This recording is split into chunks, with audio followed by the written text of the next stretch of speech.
Adakah bayaran sumbangan tunai rahmah fasa ketiga akan disalurkan pada pertengahan atau penghujung bulan Ogos ini? Isu ini terus hangat diperkatakan dan kali ini kita akan lihat berdasarkan fakta dan data sebenar. Tarikh rasmi masih belum diumumkan. Buat masa ini, pihak berkuasa termasuk lembaga hasil dalam negeri belum mengeluarkan sebarang tarikh rasmi bagi pembayaran fasa ketiga. Namun begitu, pelbagai poster dan hebahan tular di media sosial telah mendakwa tarikh-tarikh tertentu yang sangat spesifik. Pihak berkuasa menasihatkan orang ramai supaya berhati-hati kerana penyebaran tarikh spesifik yang tidak disahkan berpotensi mengelirukan ramai pihak. Analisis berdasarkan corak tahun lepas. Untuk memahami jangkaan tarikh bagi tahun ini, rujukan boleh dibuat kepada corak pembayaran fasa ketiga pada tahun-tahun sebelumnya. Pada tahun 2024, pembayaran fasa ketiga berlaku pada hujung bulan Ogos, manakala pada tahun 2025,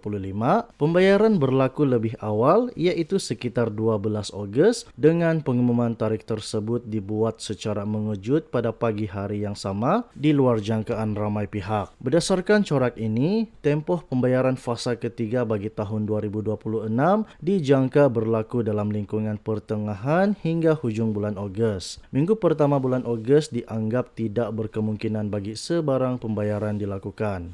Kedudukan tambahan STR. Terdapat juga isu berkaitan cadangan tambahan STR yang pernah disebut semasa kempen pilihan raya negeri baru-baru ini. Perlu difahami bahawa cadangan tambahan tersebut tidak berkaitan dengan pembayaran fasa ketiga maupun fasa keempat tahun ini. Sebarang perubahan kepada jumlah bantuan, sama ada kenaikan atau penurunan, dijangka akan dibentangkan dalam Belanjawan 2027 yang akan dibentangkan dalam sidang Dewan Rakyat. Jumlah bayaran bagi fasa ketiga dan fasa keempat tahun ini telah pun ditetapkan secara rasmi dan tidak tertakluk kepada sebarang perubahan tambahan. Nasihat kepada orang ramai. Orang ramai dinasihatkan supaya tidak tergesa-gesa membuat sebarang andaian tarikh sebelum kenyataan rasmi dikeluarkan oleh Kementerian Kewangan. Memandangkan bulan pembayaran sudah bermula, masyarakat hanya perlu menunggu pengumuman rasmi tanpa perlu berasa risau atau tertekan.